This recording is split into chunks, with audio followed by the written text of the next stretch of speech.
सो hey guys, कैसे हो आप लोग। उम्मीद करते हैं कि आप अच्छे होंगे। दोस्तों आज हम बात करेंगे इंडियन नेवी की न्यू वैकेंसी के बारे में। आपके दोस्तों आने वाली भर्ती में एज लिमिट क्या रहने वाला है, आपका डेट ऑफ बर्थ क्या होना चाहिए आने वाली भर्ती में अप्लाई करने के लिए, ये जानना आपका बेहद ही ज़रूरी है, क्योंकि आप अगले बैच में अप्लाई कर सकते हैं या नहीं, सबसे मेन बात है। इसके बिना तो कुछ भी नहीं है। यदि आपकी एज नहीं होगी तो आप अप्लाई नहीं कर पाओगे। तो आप अग्निवीर एसएसआर एंड एमआर में योग्य है या नहीं, तो आज हम जानेंगे। ठीक है, एज लिमिट क्या रहेगा, सबसे मेन बात है हम आपको बताने वाले हैं। तो आप इस वीडियो को पूरा जरूर देख लेना। अभी तक आपने वीडियो लाइक नहीं किया तो लाइक कर दीजिए, शेयर कर देना। और जब आपकी न्यू वैकेंसी आएंगी तो सबसे पहले अपडेट पाने के लिए चैनल को आप सब्सक्राइब कर लेना, बेल आइकन दबा देना। ठीक है, तो फटाफट जान लेते हैं दोस्तों आपकी navy Agniveer SSR and MR second 2025 वाले बैच में नेक्स्ट वैकेंसी में दोस्तों आपकी एज लिमिट उम्र सीमा क्या होने वाला है। तो ध्यान दीजिए दोस्तों, ये तो आप जानते हैं कि अब अग्निवीर की साल में एक ही बार वैकेंसी आ रही है। ठीक है, 2023 में भी शायद एक ही बार वैकेंसी आई थी, एक ही बार आई थी दोस्तों। ठीक है, 2024 में भी केवल एक ही बैच आया है, और 2025 में दोस्तों अब एक ही बार वैकेंसी आएंगी। और ये कब आएंगी हम आपको बताएंगे। सबसे पहले जान लो कि इस बार एज लिमिट क्या रहेगा। वैसे तो दोस्तों इंडियन नेवी में अप्लाई करने के लिए आपकी एज 17.5 से लेके 21 साल के बीच होना चाहिए। पहले कमेंट करके बताओ कि आपकी उम्र सीमा इस डेट ऑफ बर्थ के बीच है या नहीं। ठीक है, 17.5 से लेके 21 साल के बीच है तो अप्लाई कर सकते हैं। और हाँ दोस्तों, इन भर्ती में आपको एज रिलैक्सेशन नहीं दिया जाता। यदि आप SC/ST से आते हो या OBC से आते हो, ठीक है, सभी के लिए समान एज लिमिट रखी जाती है। तो 17.5 से लेकर 21 साल के बीच आपकी एज होना चाहिए, ये तो एज लिमिट रही। ठीक है, लेकिन DOB क्राइटेरिया क्या रहेगा, जब नोटिफिकेशन जारी किया जाएगा तो उसमें आपका डेट ऑफ बर्थ क्या होना चाहिए। तो हम आपको बता दें दोस्तों, ध्यान दो, आपकी एज 1 नवंबर 2004 से लेके, ध्यान दीजिए दोस्तों, सबसे मेन बात है, 1 नवंबर 2004 से लेके 30 अप्रैल 2008 के बीच आपका इस बार डेट ऑफ बर्थ क्राइटेरिया रखा जाएगा। जब नोटिफिकेशन आउट होगा, फर्स्ट का तो नहीं, सेकंड 2025 वाले बैच का होगा, क्योंकि फर्स्ट 2025 वाला बैच दोस्तों विलय कर दिया गया सेकंड 2024 वाले बैच में। ठीक है, अब एक ही बार वैकेंसी आया करेंगी। तो आने वाली भर्ती में दोस्तों सेकंड 2025 वाले बैच में आपकी एज लिमिट ये रखी जाएगी। तो एक बार मिला लो, यदि आपकी एज 1 नवंबर 2004 से लेके 30 अप्रैल 2008 के बीच होगी, तभी आप अप्लाई कर सकते हैं, आप योग्य हैं। और यही रहने वाला दोस्तों, जब नोटिफिकेशन आ जाएगा तो आपको यकीन हो जाएगा, पता लग जाएगा। और जब नोटिफिकेशन आएगा, सबसे पहले अपडेट पाने के लिए चैनल को आप सब्सक्राइब कर लेना, बेल आइकन दबा देना, और टेलीग्राम ग्रुप को ज्वाइन कर लेना, सभी अपडेट आपको मिलता रहता है। तो 1 नवंबर 2004 से पहले के नहीं होने चाहिए आप। ठीक है, 1 नवंबर 2004 से पहले के आप नहीं होने चाहिए, ये बात आप समझ चुके हो। 1 नवंबर 2004 से पहले के नहीं होने चाहिए, और 30 अप्रैल 2008 के बाद के नहीं होने चाहिए। कुल मिलाकर इसी के बीच आपका डेट ऑफ बर्थ क्राइटेरिया होना चाहिए।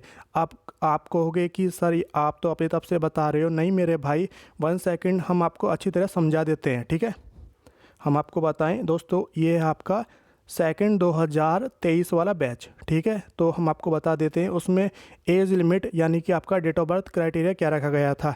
1 नवंबर 2002 से लेके 30 अप्रैल 2006 के बीच, और दोनों के लिए नेवी SSR एंड MR के लिए समान रखा गया था। ठीक है, तो जब 2023 में केवल एक ही बार बैच आया था, ठीक है, एक बैच आया था आपका सेकंड 2023 वाला, तो ये दोस्तों आपका एज लिमिट रखा गया था। ठीक है, फिर अगले साल यानी कि इस साल जो न्यू वैकेंसी आई है, जिसका एग्ज़ाम हुआ है, रिजल्ट आ गया। ठीक है, 2024 में सेकंड 2024 वाला बैच आया था, तो केवल एक ही बार भर्ती आई थी इस साल। तो ठीक, आपने अप्लाई किया होगा, आप तो भली बात ही परिचित होंगे अग्निवीर SSR एंड MR की। तो उसमें डेट ऑफ बर्थ क्या रखा गया था, 1 साल और ऐड कर दी थी। देखिए, 1 नवंबर 2003 से लेके 30 अप्रैल 2007 के बीच। और पिछले वाले बैच में दोस्तों आपका 1 नवंबर 2002 से लेके 30 अप्रैल 2006 के बीच था। ठीक है, इसमें 1 साल और ऐड कर दी थी दोस्तों। तो आप देखिए दोस्तों, ये तो आपका सेकंड 2024 वाला बैच था। ठीक है भाई, तो आप देखिए, हम अपनी तरफ से नहीं बता रहे हैं। तो अब जो न्यू वैकेंसी आएंगी आपकी सेकंड 2025 वाले बैच की आएंगी, तो भाई इसमें 1 साल और ऐड कर दीजिए दोस्तों। ठीक है, तो एज लिमिट आपका रहने वाला है 1 नवंबर 2004 से लेके, ठीक है भाई, 1 नवंबर 2004 से लेके 30 अप्रैल 2008 के बीच, तो यही डीओबी दोस्तों रहेगा, ठीक है, आप समझ चुके हो।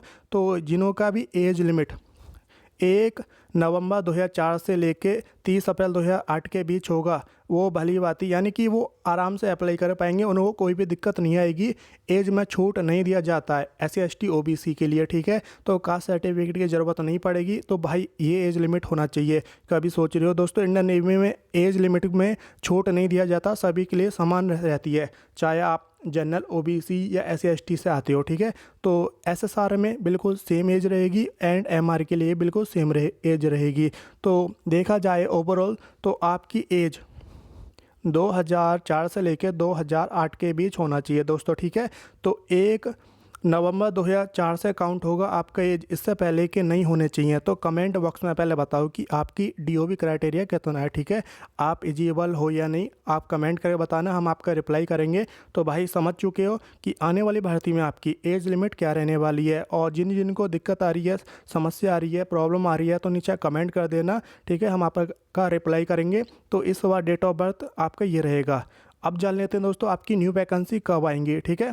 तो हर साल के मुकाबले देखा जाए तो 2023 में एंड 24 में जो वैकेंसी आई थी आपकी दोस्तों, वो आई थी अप्रैल में। अप्रैल के अंतिम वीक यानी कि लास्ट सप्ताह में नोटिफिकेशन जारी किया गया था, ठीक है। इस बार बिल्कुल ऐसे ही हुआ था, पिछली बार बिल्कुल ऐसे ही हुआ था। अप्रैल में नोटिफिकेशन आता है और मई से आप अप्लाई कर पाते हैं। तो दोस्तों मई से आप ऑनलाइन रजिस्ट्रेशन कर पाएंगे एंड मेल फीमेल बोथ दोनों ही अप्लाई कर सकते हैं, ठीक है। तैयारी करते रहिए दोस्तों, और कमेंट करके बताओ कि आपका एज है या नहीं, ठीक है। वैसे 17.5 से लेकर 21 साल के बीच आपकी एज होना चाहिए, और अप्रैल में नोटिफिकेशन आ जाएगा, ठीक है, क्योंकि अब साल में एक ही बार दोस्तों भर्ती आ रही है अग्निवीर की। फर्स्ट 2025 वाला बैच दोस्तों ये कैंसिल ही कर दिया गया है, जैसे कि फर्स्ट 1 सेकेंड हम आपको बताएं, फर्स्ट 2024 वाला बैच दोस्तों वो विलय कर दिया गया था आपका सेकंड 2023 वाले बैच में, ठीक है। तो आपका ये वाला बैच में विलय कर दिया गया था आपका फर्स्ट 2023 वाला बैच, ठीक है, ये वाला बैच भी नहीं आया था, और फर्स्ट 2024 वाला बैच भी नहीं आया है, ठीक है। तो आप बिल्कुल समझ चुके हो। तो आपका सेकंड 2024 वाला बैच आया था, एंड रही बात आपका जो अगला आने वाला बैच था फर्स्ट 2025, ये तो कब का आ चुका होता, ऑलमोस्ट देखा जाए तो अक्टूबर या दोस्तों सितंबर में नोटिफिकेशन आ जाता है, ठीक है। रजिस्ट्रेशन फॉर्म स्टार्ट हो जाते हैं पहले के मुताबिक दोस्तों। पहले जो भर्ती आती थी दोस्तों नेवी SSR MR और AA की, तो दोस्तों आपका अक्टूबर या सितंबर में नोटिफिकेशन आ जाता था, ठीक है। तो ये वाला बैच अब कैंसिल हो चुका है। अब जो अगला आने वाला बैच है वो सेकंड 2025 वाला है, ठीक है। तो ये आपका अप्रैल के अंतिम वीक में लास्ट सप्ताह में हम कह सकते हैं, ठीक है, एंड में नोटिफिकेशन हमें देखने को मिल सकता है। बाकी जब भी आपका नोटिफिकेशन आएगा तो सबसे पहले हम आपको बताएंगे, पल पल की अपडेट देंगे। चैनल को प्लीज़ सब्सक्राइब कर लेना, और हमने आपके लिए टेलीग्राम ग्रुप बना दिया भाई, ज्वाइन जरूर कर लीजिए, क्योंकि जब नोटिफिकेशन आ जाएगा सबसे पहले प्रोवाइड करेंगे, अपडेट आपको देंगे, ठीक है। कैसे आपको चेक करना होगा, कैसे अप्लाई करना होगा, सभी आप जानकारी देते रहेंगे। तो लिंक आपको टेलीग्राम का नीचे मिल जाएगा, ज्वाइन कर लीजिए, और मई से आप ऑनलाइन रजिस्ट्रेशन कर पाएंगे, ठीक है भाई। मई से आप अप्लाई कर सकते हैं। 550 रुपये रजिस्ट्रेशन फॉर्म की फ़ीस है, प्लस GST आपको पे करना होगा। तकरीबन 650 रुपये दोस्तों आवेदन की फ़ीस रखी गई है, ठीक है। ये बात आप क्लियर समझ चुके हो। तो जब आपकी न्यू वैकेंसी आएंगी तो हम आपको अपडेट देते रहेंगे और जानकारी आप तक पहुंचाते रहेंगे। और जिन्होंने भी तैयारी करना शुरू ना करा तो शुरू कर दीजिए, इस बार सिलेक्शन लेकर रहना, क्योंकि एग्ज़ाम जो होगा आपका एक्सपेक्टेड हम आपको बताएं वो हर साल के मुताबिक दोस्तों वो आपका जुलाई में ही होता है, ठीक है। जुलाई में जो आपका रिटन एग्ज़ाम होगा, ठीक है, ऑनलाइन आपका एग्ज़ाम होगा, तो जुलाई की में आप तैयारी कीजिए। ऑलमोस्ट 7 महीना आपके पास तैयारी करने के लिए, जनवरी फरवरी मार्च अप्रैल मई जून जुलाई, ठीक है। तो 7 महीने अपने आप को दे दीजिए, इस बार सिलेक्शन लेकर रहना है। एंड यदि आप नेवी MR में अप्लाई करोगे तो 10th पास आप होने चाहिए, और SSR में अप्लाई करोगे तो 12वीं पास आप होने चाहिए। विद दोस्तों आपका PM होना कंपलसरी है, मैथ और फिजिक्स सब्जेक्ट, ठीक है, तभी अप्लाई कर सकते हैं। और 10th पास आप होने चाहिए नेवी MR में अप्लाई करने के लिए। आपने भारत के किसी भी राज्य से 10th पास किया हो, एनी स्ट्रीम, ठीक है, अप्लाई कर सकते हैं, लेकिन एसएसआर में अप्लाई करने के लिए साइंस सब्जेक्ट होना ज़रूरी है। ठीक है, अपना एजुकेशन क्वालिफिकेशन ही बताएगा जरूर जाना, और आप किस में अप्लाई करने वाले हो, किसकी तैयारी कर रहे हो। और जिन्हों का भी एज है वो अपना तैयारी में लग जाओ, सुबह सिलेक्शन लेकर रहना है। जुलाई में आपका एग्ज़ाम होगा, अपने आप को 7 महीने दे दीजिए, इस बार सिलेक्शन ले लीजिए। ठीक है, एक दावेदारी पक्की कर लीजिए, तो आप कोई भी अपडेट आएगा, आने वाली अपडेट इसी चैनल पर आपको मिलेगी। तो चैनल को प्लीज़ सब्सक्राइब कर लेना, ज्वाइन कर लेना। फिलहाल आज की वीडियो में इतना ही था। वीडियो पसंद आई तो लाइक कर देना, शेयर कर देना। मिलते हैं आपसे अगली वीडियो में। आप अपना ख्याल रखो, तैयारी करते रहो। जय हिंद, जय भारत।